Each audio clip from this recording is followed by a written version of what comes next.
Suzuki Gixxer monotone 2024-এর থেকে 25-এরটা better হবে। ওই স্টিকারটা দেখার পর অনেকেই অবাক হয়ে যাইতেছে যে এত সুন্দর মডেল করছে, সবারই মনে একটা ধারণা 2025 সালের মডেলটা খুব ভালো বা এটাতে অনেক কিছু আপডেট করছে। যেহেতু কালার কোয়ালিটিটা আগের মতনই আছে, সেহেতু ট্যাঙ্কিতে জং ধরার প্রবলেমটাও থাকতে পারে। মানে পুরাতন জিনিস শক্তপোক্ত এবং ভালো কোয়ালিটির হয়। সুজুকি জিক্সার মনোটন আপনারা 2024 সালেরটা কিনবেন নাকি 2025 সালেরটা কিনবেন? 2025 সালের মডেলটার থেকে 2024 সালের মডেল বা এর আগের যে মডেলগুলো আছে এইগুলোই বেশি ভালো লাগে। ওই কি গাড়ির উপরে সিলভার কালার অংশটা ব্ল্যাক করা আর টাঙ্কিতে একটা স্টিকার লাগানো।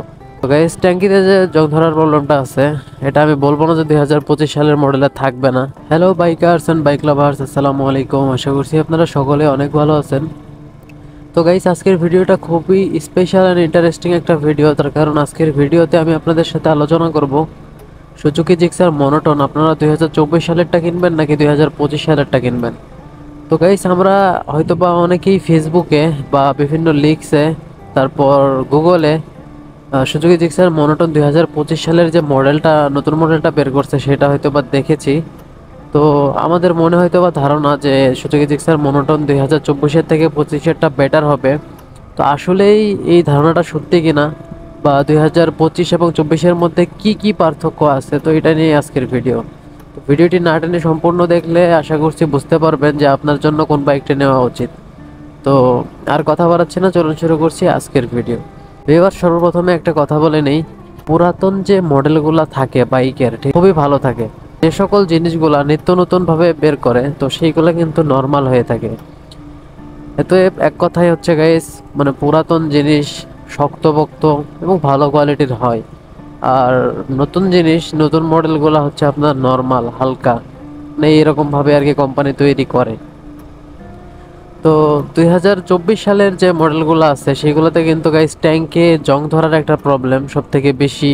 আমরা যদি 2023, 22 বা 21-এর মডেলগুলোর দিকে খেয়াল করি তাহলে কিন্তু ওই বাইকগুলোতে ট্যাঙ্কে জং ধরার মতো কোনো ইস্যু নেই, মানে কোনো সম্ভাবনাই নেই। ওগুলো ভালো, কিন্তু 24-এর মডেলে কিন্তু প্রচুর পরিমাণে জং ধরে। তো এটা ইউজারের দোষে ধরে আমি যেটা মনে করি। তো তারপরেও 2024-এর যে মডেলটা আছে এটাতে কিন্তু কালারের কোয়ালিটিটা একদম বাজে কোয়ালিটি। গাইস, আজকে আমি বাইকের শোরুমে গেছিলাম, তো শোরুমে গিয়ে দেখলাম 2025-এর মডেলটা। 2025-এর মডেলটা দেখার পর আমার মনে হইলো না যে কালারের কোয়ালিটি 2024 সালের মডেলের থেকে ভালো করছে।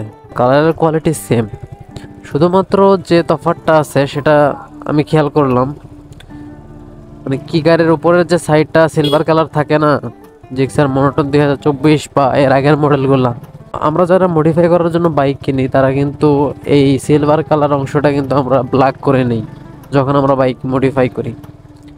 তো 2025 সালের মডেলের এটা ব্ল্যাক করছে, যেটা খুব ভালো বিষয়। আর সবাই জিক্সার মনোটন 2025 সালের মডেলেরটার টাঙ্কিতে একটা স্টিকার দেখা যায়, মানে স্টিকার খেয়াল করা যায়। স্টিকারটা দেখার পর অনেকেই অবাক হয়ে যাইতেছে যে এত সুন্দর মডেল করছে, সবারই মনে একটা ধারণা। কিন্তু গাইস, আমি শোরুমে গিয়ে যখন নিজের চোখে দেখলাম তখন আমার কাছে মনে হইলো 2025 সালের মডেলটার থেকে 2024 সালের মডেল বা এর আগের যে মডেলগুলো আছে এইগুলোই বেশি ভালো লাগে। ওই স্টিকারটা আছে না, আমার কাছে বাজে লাগে। মানে ট্যাঙ্কের জায়গাটা মানে পুরোপুরি খারাপ দেখা যায় আর কি, এক কথায়।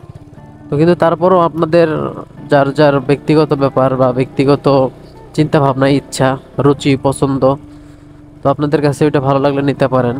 কিন্তু গাইস, বাইকে আগের বাইকটাতেও যা যা ছিল, মানে ইঞ্জিনের পাওয়ার বলেন, তারপর কালার কোয়ালিটি বলেন বাইকের, তারপর হচ্ছে আপনার ব্রেকিং সিস্টেম বলেন, সব কিছুই 2024 বা আগের মডেলগুলা ওই রকমই আছে। শুধুমাত্র যে পরিবর্তনটা সেটা হচ্ছে ওই কি গাড়ির উপরে সিলভার কালার অংশটা ব্ল্যাক করা আর টাঙ্কিতে একটা স্টিকার লাগানো, মানে এটাই পরিবর্তন, এর থেকে বড় ধরনের কোনো পরিবর্তন নাই।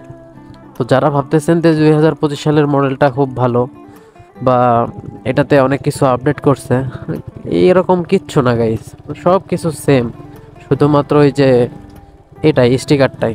এখন আসি আপনি কোনটা নেবেন। গাইস, আপনার যেটা পছন্দ হয় আপনি সেটাই নেবেন, তার কারণ আমার পছন্দ আর আপনার পছন্দ নাও মিলতে পারে। এই কারণে এক একজনের পছন্দ এক এক রকম হয়ে থাকে। তো আপনার যেটা ভালো লাগবে আপনি সেটাই নেবেন। তো গাইস ট্যাঙ্কিতে যে জং ধরার প্রবলেমটা আছে এটা আমি বলবো না যে 2025 সালের মডেলে থাকবে না, আশা করতেছি যে থাকবে না, তার কারণ এটা নিয়ে কিন্তু অনেক কমপ্লেন সুযোগীর কাছে গেছে। ট্যাঙ্কের কোয়ালিটিটা দেখলাম, দেখে আমার কাছে আগেরটার মতোই মনে হয়েছে। আমার শোরুমে যাওয়ার উদ্দেশ্য একটাই ছিল যে 2025 সালের মডেলে কালার কোয়ালিটিটা আপডেট করে কিনা বা ভালো কোয়ালিটি করে কিনা। যেহেতু কালার কোয়ালিটিটা আগের মতনই আছে সেহেতু ট্যাঙ্কিতে জং ধরার প্রবলেমটাও থাকতে পারে, বিল্ড কোয়ালিটি আগের মতোই আছে।